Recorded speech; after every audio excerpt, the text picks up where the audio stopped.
Hello there. Hello everyone.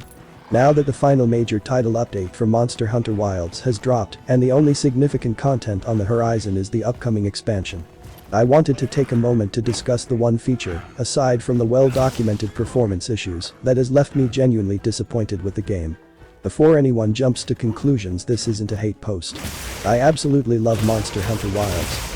I've sunk a serious amount of time into it, enjoyed the hunts, the new mechanics like focus mode, the dynamic weather, and the overall feel of the game. But there's one marketed aspect that feels surprisingly half-baked and underutilized, almost like the developers had a cool idea on paper, but didn't fully commit to making it meaningful in practice. I'm talking about the seamless interconnected world, those maps and biomes being linked together in one cohesive environment. In my view, this is probably the single feature that, if it were quietly removed, the vast majority of players wouldn't even notice its absence in day-to-day play. Here's why I feel that way. During the main campaign story progression, yes, you do get to experience some of that interconnection.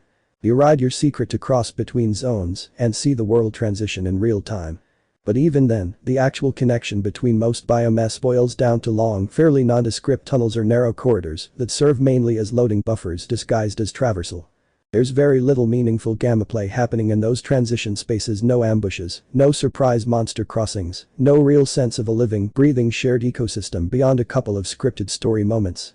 Once you're past the campaign and into endgame or free hunting, the illusion completely falls apart. Virtually every time you want to switch biomes or regions for a hunt, gathering, or investigation, you just open the map and fast travel. Instant teleport. No riding, no exploration required. The interconnected world becomes irrelevant.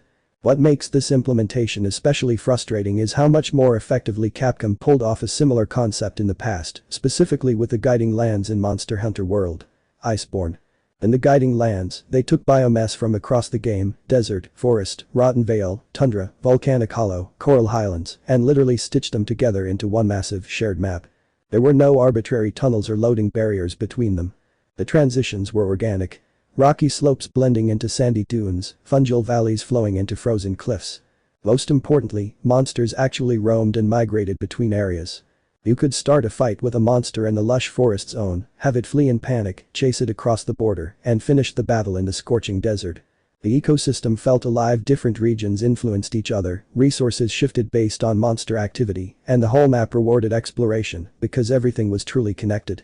In Wilds, that dream of a dynamic borderless world where monsters chase prey across biomes or environmental events spill over zones feels like it stopped at the marketing department. Instead, we got pretty zone transitions that look nice once or twice. And then get completely bypassed by fast travel for the rest of our playtime. I get why they did it, individual zones can be more handcrafted, performance can be managed better per area, and loading is minimized compared to older hub-style games. But when one of the selling points was this seamless interconnected frontier, it stings that it ends up feeling more like a cosmetic feature than a gameplay-defining one. What do you all think? Am I being too harsh, or does anyone else feel the connected world promise was mostly smoke and mirrors after the opening hours? Would love to hear your takes. Happy hunting.